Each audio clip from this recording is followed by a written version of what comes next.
એક આવું ગામ હતું ને એમાં ભરતારામ સાધુ સિદ્ધ સાધુ ઈ ગામની અંદર ગામને ગોંદરે સરસ મજાનો સત્સંગ થાય.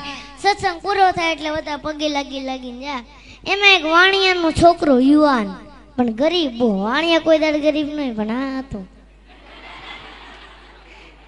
તે ગરીબ બહુ. તે બધા પગે લાગીને જતા રહે ને તોય ગુરુભાઈ એમને શાંતિ બે. તે એકવાર સાધુએ એને પ્રશ્ન પૂછ્યો કે ભાઈ તું કેમ બે? એને કીધું ગુરુ સવારથી સાંજ સુધી મહેનત કરું છું, પરસેવો ભળું છું, પણ ગુરુ રાત્રે ખાવાના રોટલાનું થતો નથી. ગુરુ દયાળુ બહુ હતા. આંખ બંધ કરી અને આ માણાનું પ્રારબ્ધ જોયું. પ્રારબ્ધ મતલબ એનું ભાગ્ય જોયું. ભાગ્યમાં તો દેખાણું કે આની તો આખી જિંદગી દુઃખમય છે. આંખ ઉઘાડીને કીધું કે તારી તો આખી જિંદગી દુઃખમય છે, પણ જા 5 વર્ષ સુધી હું તને સુખી કરી શકું. 5 વર્ષ પછી આની આ પરિસ્થિતિ થઈ જાય. બોલ તારે મંજૂર છે? એને કીધું કઈ વાંધો નહીં ગુરુ, પણ આ સુખ મળ્યા પછી દુઃખ બહુ વહમું લાગશે, વિચાર કરી લે. એને કીધું કઈ વાંધો નહીં, 5 વર્ષ તો સુખ મળશે. એને કીધું કઈ વાંધો નહીં ગુરુ, 5 વર્ષ મને સુખી કરો. અને ગુરુએ 2 હાથ માથે મૂક્યા હો અને એટલું જ કીધું જા કાલથી તારા સુખના દિવસો ચાલુ, 5 વર્ષ સુધી તારે ત્યાં તન ખૂટશે નહીં, જા. અને જેવો જ ઘરે ગયો બીજે જ દાડે એને વિચાર આવ્યો કે ઘરની અંદર વાસણો જરા કેવા વધારે છે, લાઈન વેચી દઉં, વેપાર કરું. કોઈ સાધુના આશીર્વાદ ફળી જાય ને તો કઈ પૈસાનો ઢગલો નથી કરી જતા. એ બુદ્ધિમાં ક્લિક થાય અને બુદ્ધિમાં જે ક્લિક થાય ને એ સાચી પડે. ભગવાન બુદ્ધિ પ્રદાતા છે. અને ઓલાએ જે ધંધો ચાલુ કરો ઓબલ ને ત્રોબલ ને એવો ધંધો એવા નાણાં ને કે માણા આગળ પાછળ ફરવા મળ્યા. નાણાં આવે એટલે માણા આવે.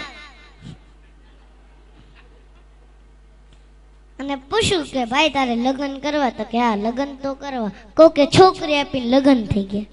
અને પછી હું એક વાત તમને કહું ને, આપણે બધાને મગજમાં ઉતારવા જેવી છે. ઈ બાએ વિચાર્યું કે ભેગું કરવું જ નથી. હા સમજવા જેવી વાત, ભેગું કરવું જ નથી. કાશ હું એફડી કરીશ, આમ કરીશ, તેમ કરીશ, ફલાણું કરીશ, ઢીકડું કરીશ, તો એ મારા ભાગ્યમાં 5 વર્ષ પછી નથી. લાય આ પૈસાના માધ્યમથી પુણ્ય ભેગું કરી લેવા દે.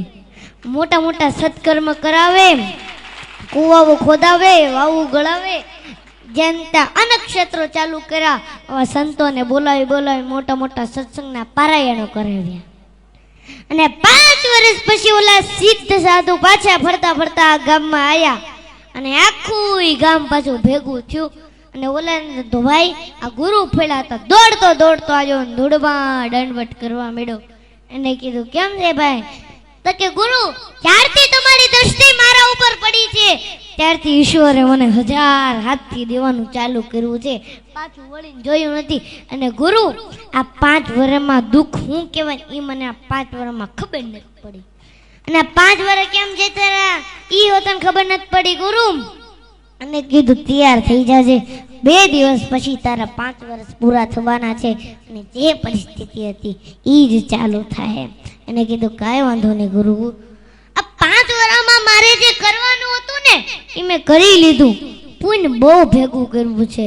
અને ગુરુએ ફરીને આંખ બંધ કરી હો અને સમાધિમાં જ્યાં જોયું તા તો ઈશ્વરના દરબારમાં ચોપડા પુંજીના જમા.